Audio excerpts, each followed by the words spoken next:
Sarah Poniatowski, née le 3 mars 1973 en France, est une architecte d'intérieur et entrepreneur de renom, notamment connue pour avoir fondé la maison Sarah Lavoine, symbole d'un art de vivre français, sophistiqué et moderne.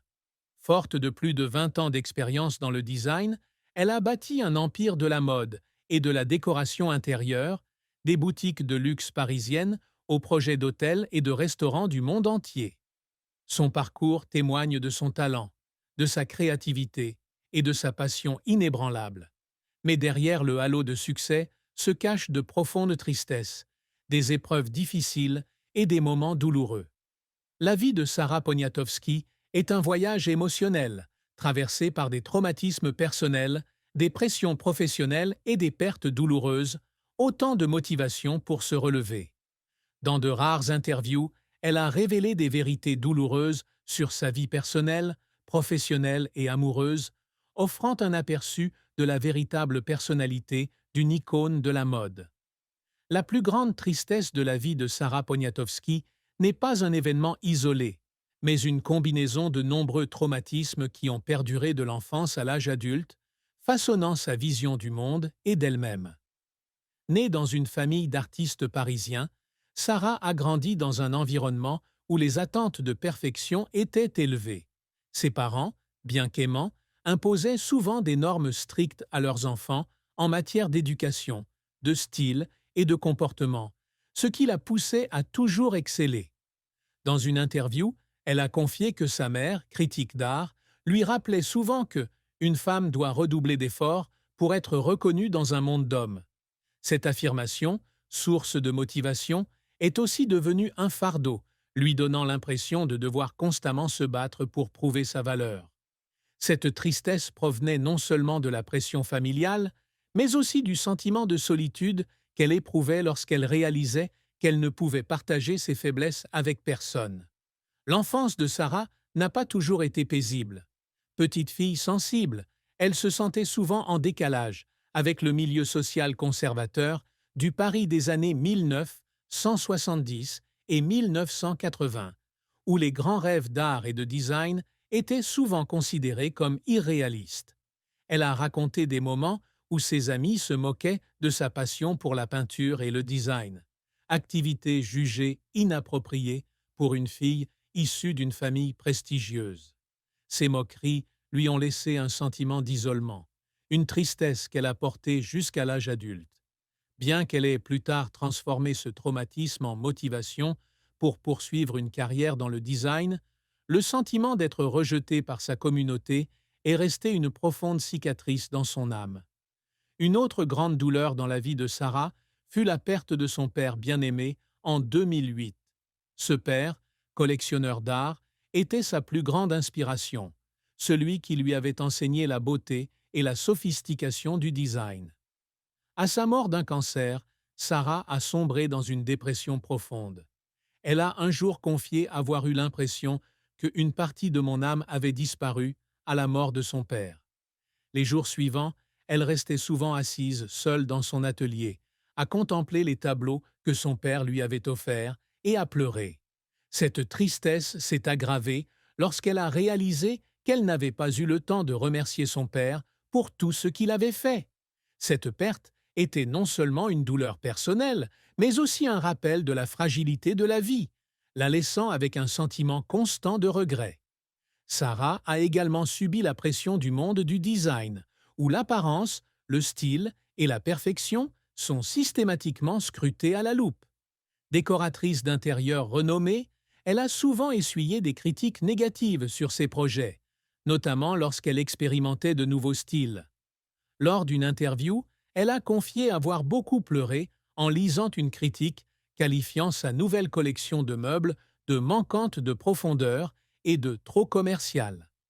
Cette tristesse provenait non seulement des critiques publiques, mais aussi d'une autocritique interne, car elle avait le sentiment de ne pas pouvoir répondre aux attentes irréalistes du secteur du design. La carrière de Sarah Poniatowski est un long parcours jalonné de grands succès et d'échecs difficiles. Elle a débuté sa carrière au début des années 2000, après avoir obtenu un diplôme d'architecture d'intérieur à l'école Camondo, l'une des plus prestigieuses écoles de design françaises. En 2012, elle a fondé Maison Sarah Lavoine, une marque de mobilier et d'art de vivre qui porte sa marque personnelle. Avec un style alliant minimalisme moderne et sophistication française classique, Maison Sarah Lavoine est rapidement devenue une marque incontournable à Paris et dans le monde entier. Ses boutiques parisiennes, ses boutiques, notamment son flagship de la place des Victoires, sont devenues une destination incontournable pour les amateurs de design, des stars hollywoodiennes à l'élite européenne. La plus grande réussite de Sarah a été de transformer Maison Sarah Lavoine en une marque internationale. Elle a étendu sa marque à des villes comme New York, Londres et Tokyo, avec des projets d'architecture d'intérieur pour des hôtels 5 étoiles, des restaurants de luxe et des appartements de luxe. L'un de ses projets les plus marquants fut la décoration intérieure de l'hôtel Le Roc à Paris, achevé en 2016. Ce projet a non seulement été salué par la critique, mais lui a également valu le prix d'excellence en design d'intérieur aux European Design Awards 2017. Son style, avec son mélange harmonieux de couleurs vives et de matériaux de haute qualité, a redéfini le concept du luxe moderne. Cependant, la carrière de Sarah n'a pas toujours été de tout repos.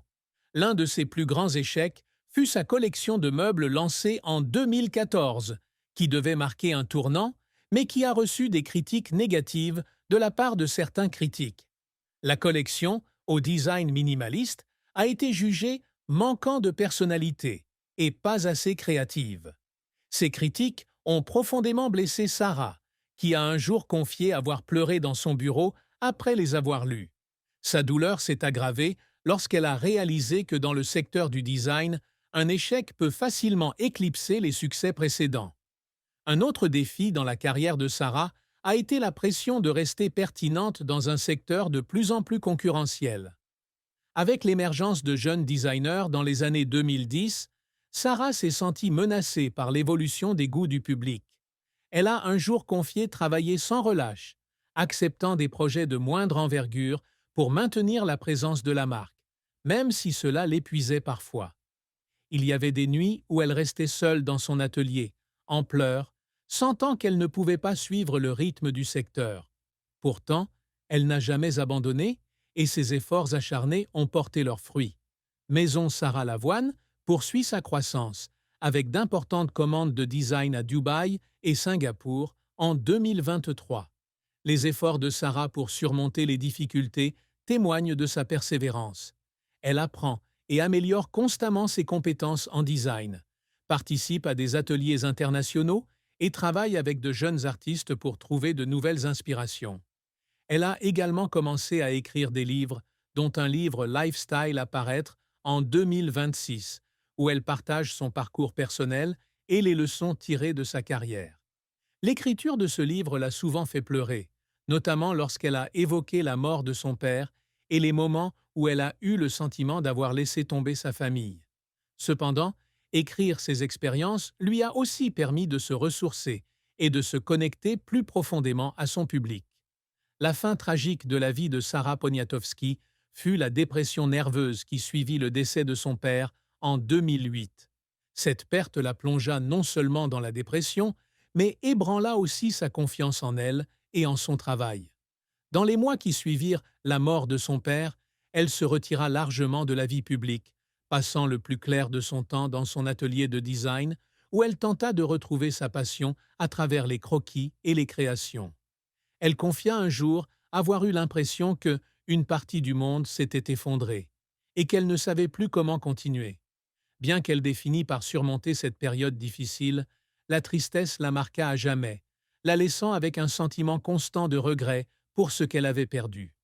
L'amour et le mariage ont été un chapitre à la fois émotionnel et difficile dans la vie de Sarah Poniatowski. Elle a épousé Marc Lavoine, célèbre chanteur et acteur français, en 1995. Leur mariage a été largement médiatisé, non seulement en raison de leur célébrité, mais aussi du romantisme dont ils ont fait preuve durant leur jeunesse. Ils ont eu 3 enfants, Yasmine, née en 1998, Roman, né en 1207, et Milo, né en 1010. Marc Lavoine, avec sa personnalité chaleureuse et son soutien indéfectible à Sarah dans sa carrière, a été un soutien émotionnel important durant les premières années de leur mariage. Cependant, leur union a commencé à se dégrader dans les années 2010, lorsque les pressions liées à leurs carrières respectives les ont éloignés encore davantage. La plus grande tristesse de Sarah dans son mariage a été la rupture de sa relation avec Marc Lavoine, qui a conduit à leur divorce en 2018. Elle a déclaré que cette séparation représentait non seulement la perte d'un mari, mais aussi l'effondrement de son rêve d'une famille heureuse. Le divorce l'a plongée dans un état de dépression, car elle avait le sentiment d'avoir échoué en tant qu'épouse et mère. Elle a confié avoir beaucoup pleuré dans les mois qui ont suivi le divorce, non ceux